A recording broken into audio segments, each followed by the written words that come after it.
जय हिंद दोस्तों, welcome to my YouTube channel state job. दोस्तों, अगर आप चैनल पे नए आए हो तो आपसे रिक्वेस्ट है चैनल को सब्सक्राइब करके सपोर्ट कीजिएगा डेली जॉब नोटिफिकेशन के लिए। दोस्तों, छोटी यूट्यूबर हो, आप लोगों के लिए मेहनत करता हूँ, आपकी एक सब्सक्राइब मेरे लिए मायने रखते हैं। सब्सक्राइब करके सपोर्ट कर दीजिएगा। दोस्तों, माजागांव डॉक शिप बिल्डर्स लिमिटेड पर कुछ पोस्ट में रिक्रूटमेंट होने वाला है। दोस्तों, सेंट्रल गवर्नमेंट का जॉब है, आप देख सकते हैं। मिनिस्ट्री ऑफ सेंट्रल गवर्नमेंट का डॉकयार्ड मुंबई नोटिफिकेशन जो निकला है डॉकयार्ड मुंबई से। दोस्तों, पोस्ट को 3 हिस्से में भाग किया गया है दोस्तों, जिसमें special grade IDA 120 post, skill grade 1 IDA 47 post, semi skill grade 1 IDA 2 1 post, total 176 post है। Advertisement number MDL/HR-TA-CC-MP 98/2024। सैलरी आप देख सकते हैं। जो स्पेशल ग्रेड IDA कैंडिडेट को 22,000 से लेके 83,180 रुपये मिलेगा। और स्किल ग्रेड 1 IDA 5 17,000 से लेके 64,360 रुपये का स्किल मिलेगा। और सेमी स्किल ग्रेड के लिए 13,200 से लेके 49,910 रुपया पे स्किल मिलेगा। ऑफिशियल नोटिफिकेशन से आप लोग को स्किल हो जाएगा। ये special grade, skill grade, semi skill grade में क्या आता है, क्या नहीं आता है, कौन सा स्टेट, ठीक है। ITI वाले के लिए भी पोस्ट है। दोस्तों, एज लिमिट 18 से लेकर 38 ईयर। जनरली यूआर कैटेगरी लिए सिर्फ एक पोस्ट है, मास्टर फर्स्ट क्लास, 18 से लेकर 45 ईयर है, ठीक है। एज रिलैक्सेशन ऑफिशियल नोटिफिकेशन से मैं आप लोगों को दिखाऊंगा। और post wise qualification, job category central government. Job location दोस्तों मुंबई पे हो सकता है, माजागांव डॉक में, अथवा इसकी रिलेटेड कोई भी सब ब्रांच हो वहाँ पर आपका पोस्टिंग हो सकता है। Selection process written test, trade test होगा, स्किल टेस्ट होगा। ITI वाले के लिए पोस्ट है, वो मैं आप लोगों को ऑफिशियल नोटिफिकेशन से किस प्रकार से सिलेक्शन होगा देख के बता दूंगा। दोस्तों, apply mode online apply start हो गया है 11 सितंबर यानी कल से। अप्लाई का लास्ट डेट 1 अक्टूबर 2024। जिनको भी अप्लाई करना है कर लीजिएगा। और application fees general OBC EWS category को 354 रुपये देना पड़ेगा। SC ST PWD और एक्स सर्विसमैन को कोई एप्लीकेशन फ़ी की ज़रूरत नहीं है। और अप्लाई पैसा आप लोगों को ऑनलाइन पेमेंट करना होगा। Official site www.mazagaon.in। दोस्तों, फिर से आ गए दोस्तों ऑफिशियल नोटिफिकेशन में। जितना मोटे तौर पर जानकारी मैं आप लोगों को पहले प्रोवाइड कर दिया, ठीक है। नौकरी किस प्रकार से होने वाला है आप ऐसे देख सकते हैं। कंपनी का थोड़ा इंट्रोडक्शन है यहाँ पे देख सकते हैं आप लोग। उसके बाद देखिए, application invited from the Indian national following post trade eligible interested candidate required to apply online. 11 सितंबर से लेकर 1 अक्टूबर के बीच में आप लोगों को अप्लाई करना है। दोस्तों, यहाँ पर देखिए पोस्टिंग दिया हुआ है, ठीक है। मैं अभी आप लोगों को, आप अपना जो कॉलम है अब देख लीजिएगा, आपका कॉलम कौन सा है आपके कास्ट के हिसाब से, और मैं ट्रेड के हिसाब से टोटल पोस्ट बताकर मैं धीरे धीरे वीडियो को ऊपर की तरफ कर रहा हूँ। आप लोग कास्ट वाइज देख लीजिएगा। दोस्तों, AC रेफ्रिजरेशन मैकेनिक 2 पोस्ट है। जनरल के लिए 1 पोस्ट, OBC के लिए 1 post. Chipper grinder 15 post. Compressor attendant 4 post. Diesel cum motor mechanic, यानी डीजल मतलब साथ साथ डीजल के साथ साथ मोटर मैकेनिक भी होना चाहिए, 5 post. Driver 3 post. Electric crane operator, जो क्रेन होते हैं गाड़ी वगैरह उठाते हैं, तो क्रेन 3 पोस्ट है। उसके बाद इलेक्ट्रिशियन 15 पोस्ट है। इलेक्ट्रॉनिक मैकेनिक 4 पोस्ट है। फिटर 18 पोस्ट है फिटर के लिए। हिंदी ट्रांसलेटर के लिए 1 पोस्ट। जूनियर ड्रॉट्समैन मैकेनिकल के लिए 4 post. Junior quality control inspector 12 post mechanical. Junior quality control inspector electrical 7 post. Junior planning estimator civil 1 post. Mill wright mechanic 5 post. Painter 1 post. Pipe fitter 10 post. Rigger 10 post. Store keeper 6 post. Structural fabricator 2 post. ये जितना भी post गए दोस्तों, ये है skilled 1 ID 5 जो post आप लोगों ने मैंने देखा था, बोला था, इसके रिलेटेड टोटल 20 स्ट्रीम है, 20 स्ट्रीम है टोटल। सॉरी, यहाँ पर सेमी स्किल्ड ID कैटेगरी 2 जिसमें fitter fire fighter 26 post, sail maker 3 post, security sepoy 4 post, utility hand semi skilled 14 post और स्पेशल ग्रेड ID 9 जो एक ही पोस्ट है, मास्टर फर्स्ट क्लास 1 पोस्ट। इसका जो एज लिमिट है 18 से लेकर 45 ईयर, ठीक है। अब ये से PWD का जो कैटेगरी है आप ये से देख सकते हैं। अभी आपका जो एसेंशियल जो क्वालिफिकेशन आपको चाहिए रिक्रूटमेंट, अब ये से देख सकते हैं किसको क्या क्वालिफिकेशन चाहिए होगा। AC refrigeration mechanic, candidate must pass national apprenticeship certificate. आपके पास नेशनल अप्रेंटिसशिप सर्टिफिकेट आपको पास होना ही होगा, मस्ट पास बोला है, ठीक है। और ट्रेड क्या होगा, देखिए ट्रेड आप यहाँ से देख लीजिए, ऑब्लिक दिया हुआ है, कोई भी एक स्ट्रीम में आपका अप्रेंटिसशिप ट्रेनिंग होने से आप अप्लाई कर सकते हो, ऑब्लिक से देख लीजिएगा। उसके बाद है chipper grinder skill grade 1 must national apprenticeship certificate, candidate must have completed national apprenticeship. आपको यहाँ पर भी अप्रेंटिसशिप सर्टिफिकेट कंप्लीट होना चाहिए in any trade and have worked in MDL यानी Mazagaon dock limited ship builders industry as chipper grinder for minimum period of 1 year. आपको apprenticeship training के साथ साथ बोला गया है कि ये माजागांव डॉक अथवा किसी भी शिप बिल्डिंग जहाँ पर जहाज बनाया जाता है, शिप बिल्डिंग इंडस्ट्री में आपको चिपर ग्राइंडर के तौर पे 1 साल काम करने का एक्सपीरियंस होना चाहिए ये पोस्ट के लिए, चिपर ग्राइंडर पोस्ट के लिए, ठीक है। 1 year ship building experience is compulsory, आपको होना ही चाहिए, मोटा करके भी बोल दिए। 3 नंबर पोस्ट दोस्तों कंप्रेसर अटेंडेंट, इसके लिए आपको candidate master pass national apprenticeship certificate, यहाँ पर भी अप्रेंटिसशिप सर्टिफिकेट की ज़रूरत है। इन मिल राइट मैकेनिक अथवा मैकेनिक मशीन टूल मेंटेनेंस, ये दोनों में से किसी भी एक्सट्रीम में आपको अप्रेंटिसशिप ट्रेनिंग होना चाहिए और आपको यहाँ पर 1 ईयर शिप बिल्डिंग एक्सपीरियंस होना चाहिए, ship building experience compulsory. MDL Mazagaon dock limited अथवा शिप बिल्डिंग इंडस्ट्री में कंप्रेसर अटेंडेंट की तौर पे काम करने का एक्सपीरियंस होना चाहिए।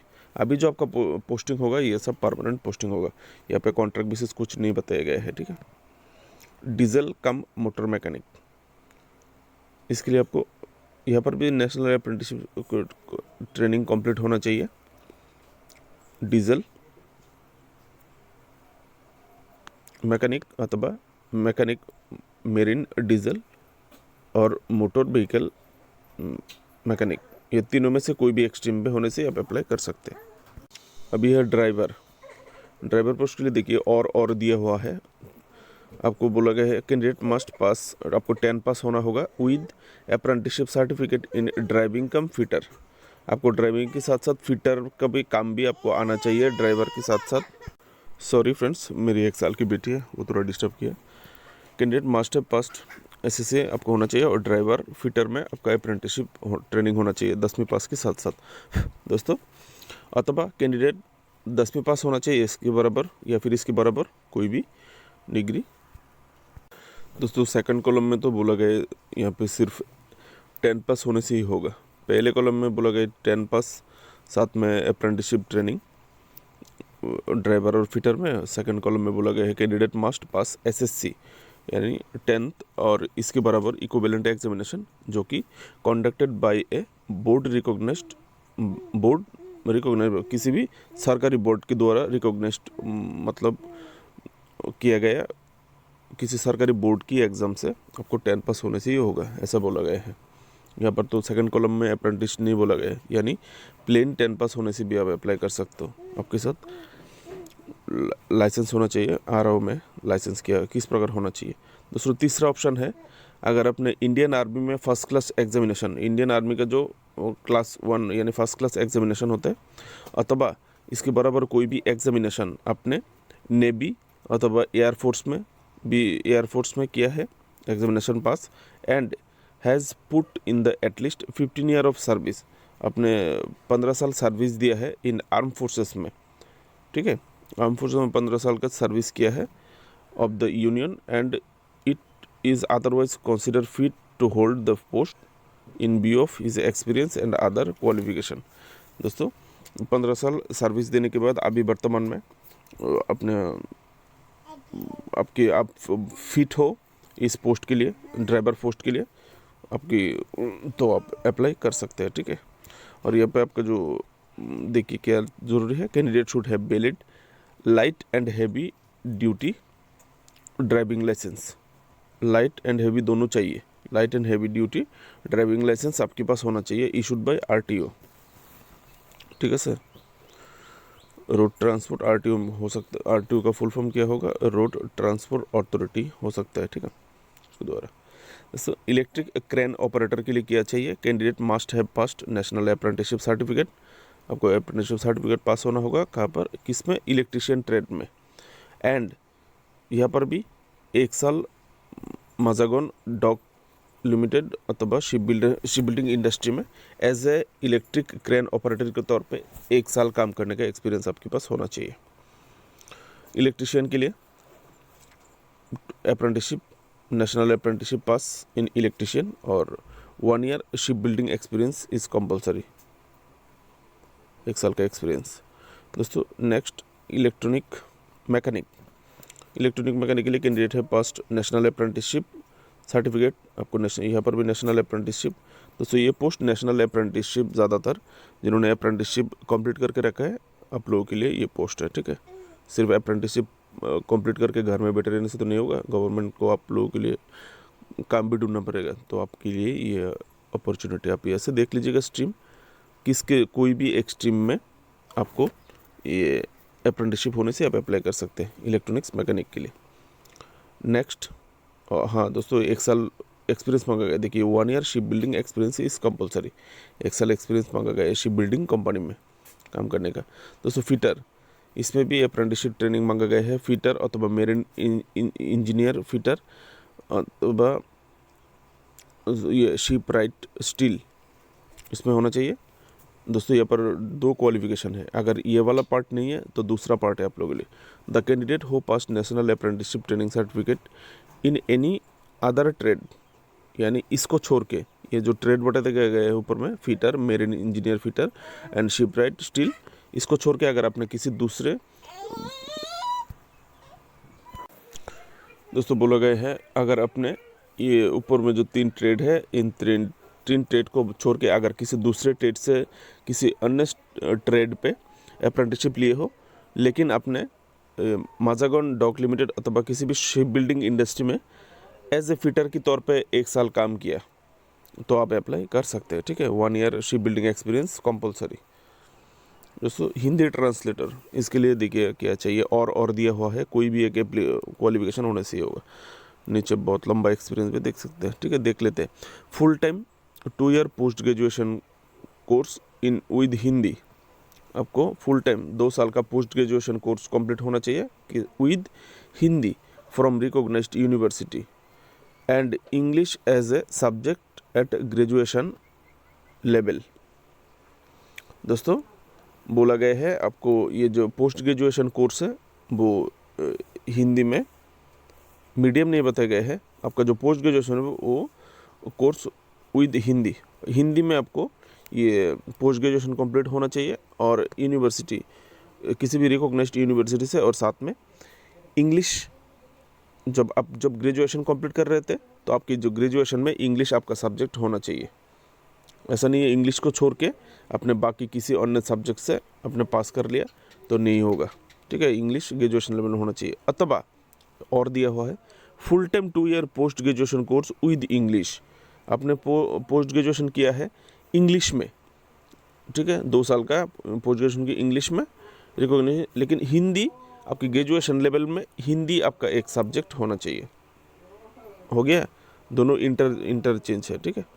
पोस्ट ग्रेजुएशन अथवा ये भी अगर आपके पास ये दोनों नहीं है ऊपर का, तो तीसरा ऑप्शन है आप लोगों के लिए post graduation in Hindi medium अपने पोस्ट ग्रेजुएशन कंप्लीट किया है हिंदी मीडियम से इन एनी सब्जेक्ट, किसी भी सब्जेक्ट में, and English as compulsory subject अथवा इलेक्टिव सब्जेक्ट अथवा medium of examination in graduation.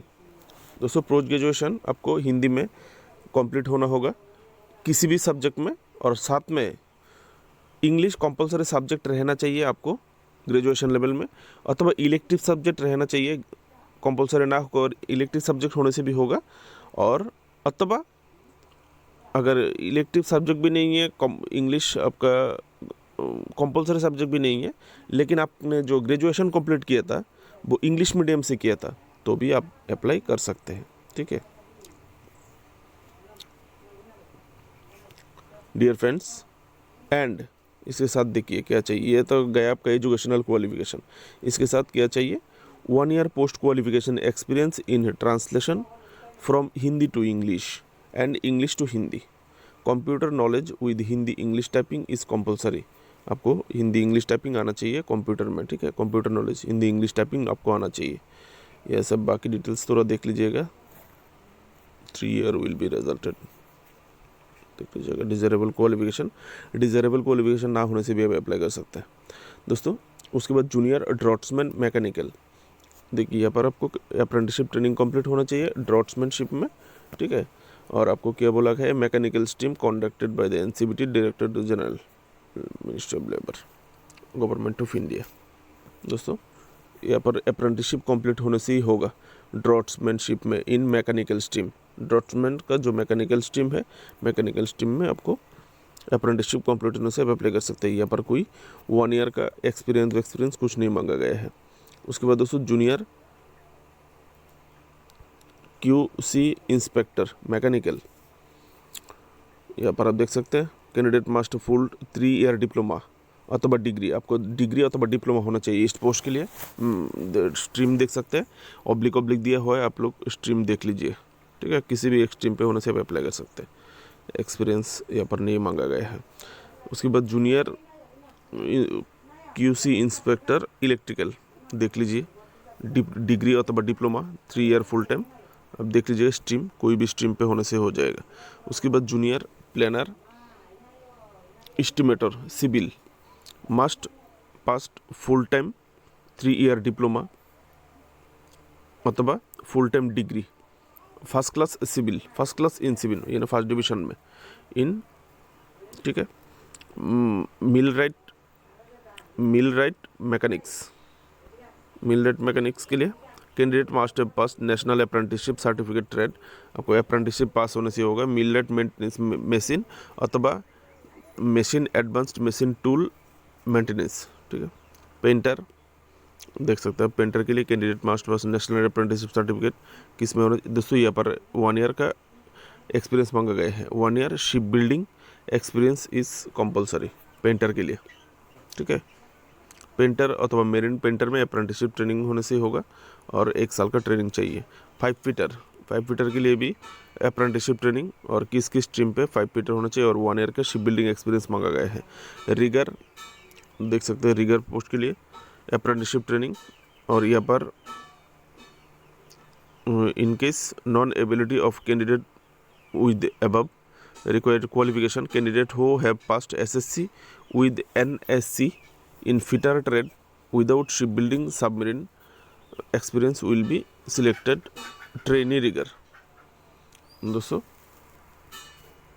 2 option दिए गए हैं। अगर बोला गया है रिगर, किसी को अगर नहीं मिलता है रिगर स्ट्रीम में पास किया है, अप्रेंटिसशिप ट्रेनिंग वाला ना मिलता है, तो किस देखिए क्या बोला गया है, qualification candidate who have passed, जिन्होंने 10 पास किया है with NSC in fitter trade, national apprenticeship certificate with, मतलब जिन्होंने नेशनल अप्रेंटिसशिप सर्टिफिकेट लिया है फिटर ट्रेड में, विदाउट शिप बिल्डिंग, यानी शिप बिल्डिंग कंपनी से नहीं लिया है, किसी भी सबमरीन एक्सपीरियंस से भी नहीं लिया है, तो भी आप अप्लाई कर सकते हैं। स्टोर कीपर के लिए candidate must have completed full time 3 year diploma और डिग्री, देख लीजिए स्ट्रीम क्या क्या दिया हुआ है। उसके बाद दोस्तों स्ट्रक्चरल फैब्रिकेटर के लिए candidate must have pass national apprenticeship certificate देख सकते हैं। अगर ये नहीं है तो आपके पास बोला गया है candidate who pass national apprenticeship certificate any other trade, मतलब ये स्ट्रक्चरल फिटर और फैब्रिकेटर को छोड़ के अगर किसी दूसरे ट्रेड से अगर आपने पास किया है तो आपको क्या बोला गया है, हैव वर्क 1 साल का वर्क एक्सपीरियंस होना चाहिए। फिटर, स्ट्रक्चरल फिटर के तौर पे काम करने का एक्सपीरियंस होना चाहिए शिप बिल्डिंग कंपनी में, तो आप अप्लाई कर सकते हो। अगर आपने शिप बिल्डिंग कंपनी में 1 साल एक्सपीरियंस लिया है, स्ट्रक्चरल फीवर या फिर फैब्रिकेटर की छोड़ के अन्य ट्रेड से आपने लिया है तो भी आप अप्लाई कर सकते हो, लेकिन स्ट्रक्चरल फिटर में एक साल काम करने का एक्सपीरियंस होना चाहिए। फायर फाइटर के लिए 10 पास अथवा इक्विवेलेंट अथवा diploma certificate in fire fighting तो भी आप अप्लाई कर सकते हो, और minimum 6 month duration from the government recognised institute, ठीक है। और साथ में candidate must possess a valid heavy duty vehicle यानी हेवी व्हीकल लाइसेंस HMV। दोस्तों सेल मेकर पोस्ट के लिए कैंडिडेट मस्ट कम्प्लीटेड ITI अथवा नेशनल अप्रेंटिसशिप, ITI पास होने से भी होगा, इसमें अप्रेंटिसशिप होने से भी होगा, ठीक है। आप देख लीजिए किस किस स्ट्रीम पे होना चाहिए। सिक्योरिटी सिपाही 10 पास, SSC 10 पास अथवा past in Indian army first class examination, जो मैंने पहले एक बार आप लोगों को ऊपर में बताया गया था, सेम क्वालिफिकेशन। आपने 15 साल फोर्स में काम किया, अभी आप सिक्योरिटी सिपाही की ड्यूटी के लिए फिट हो तो आप अप्लाई कर सकते हो। यूटिलिटी हैंड सेमी स्किल्ड, इसके लिए नेशनल अप्रेंटिसशिप सर्टिफिकेट और कहाँ पर अप्रेंटिसशिप सर्टिफिकेट और वर्क एक्सपीरियंस 1 साल का एज ए यूटिलिटी हैंड, मतलब यूटिलिटी हैंड के तौर पे आपको 1 साल माजागन डॉक लिमिटेड अथवा शिप बिल्डिंग इंडस्ट्री में काम करने का एक्सपीरियंस होना चाहिए। और मास्टर फर्स्ट क्लास के लिए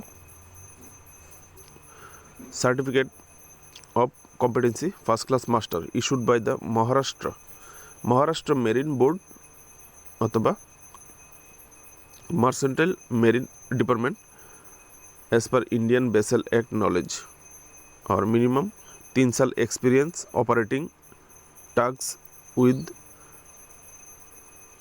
565 bhp एंड एबव या फिर इसके ऊपर, अथवा ex serviceman from Indian navy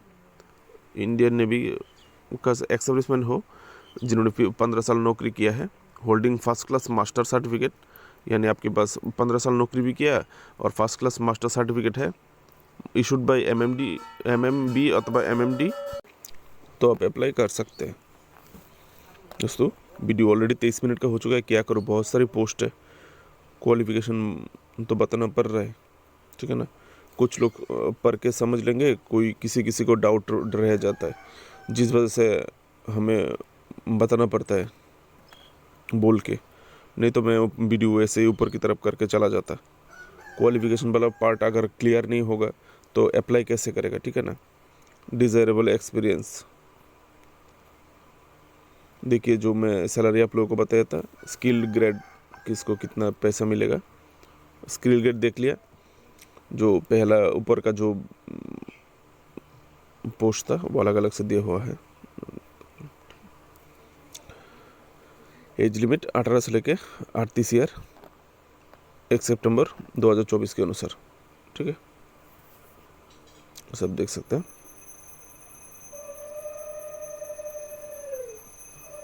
relaxation, ये आपका एज रिलैक्सेशन,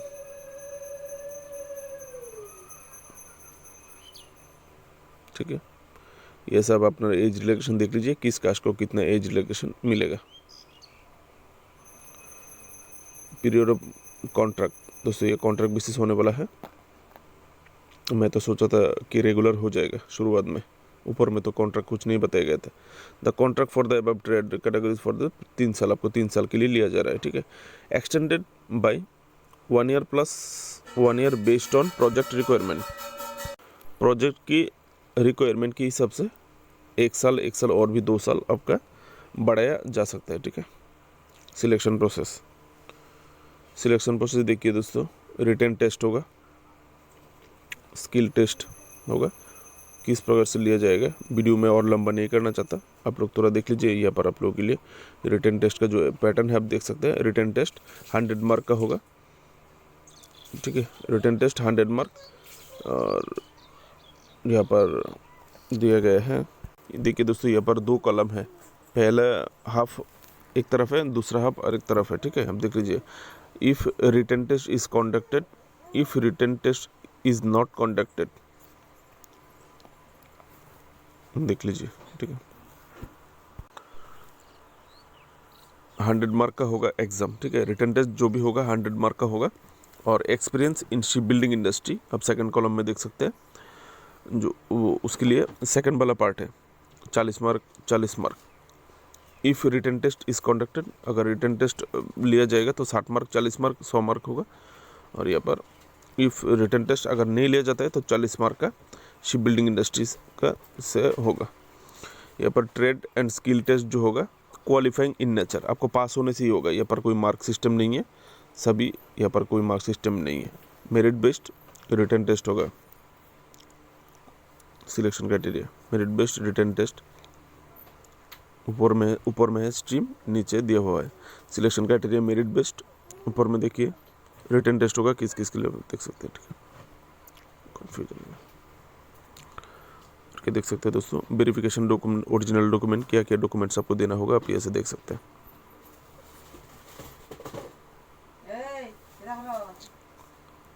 सिलेबस तो दोस्तों नहीं दिया गया है फिलहाल, इतना ही है दोस्तों। आप लोग कैसे अप्लाई करेंगे देखिए, अप्लाई का प्रोसीड्यूर दिया हुआ है, कहाँ से कहाँ जाना होगा अप्लाई के लिए, किस लिंक से किस लिंक पे जाना होगा, किस प्रकार से अप्लाई करना होगा दिया हुआ है। आप लोग ये प्रोसीड्यूर फॉलो करके अप्लाई कर सकते हैं, ठीक है। लास्ट डेट अप्लाई का दोस्तों मेरी तरफ से आप लोगों के लिए शुभकामनाएं। वीडियो आपके लिए हेल्पफुल रही हो तो चैनल को सब्सक्राइब करके सपोर्ट कर दीजिएगा, ठीक है। Best of luck. यहाँ पर आप डेट्स देख सकते हैं। Online examination date announcement, online examination कब होगा, 31 अक्टूबर 2024 को होने वाला है आपका एग्ज़ाम, ठीक है। रिटन एग्ज़ाम जो होगा 31 अक्टूबर को। देखिए सिलेबस, यहाँ पर सिलेबस आ रहा है दोस्तों नीचे। मैं तो सोचा था सिलेबस नहीं है, यहाँ पर सिलेबस है। General knowledge 20 mark, quantitative aptitude 20 mark, और टेक्निकल नॉलेज 20 मार्क 60 मार्क, ठीक है। वो जो 60 मार्क दिखाया गया था, ठीक है, आप देख सकते हैं। Technical knowledge 60 mark question, security guard, driver और हिंदी ट्रांसलेटर पोस्ट के लिए दोस्तों। नोटिफिकेशन यहाँ पर ख़त्म होता है, आप लोग देख लीजिएगा सिलेबस, ठीक है। हो गया आपका एग्ज़ाम, सिलेबस भी आपको मिल चुका है दोस्तों। जय हिंद।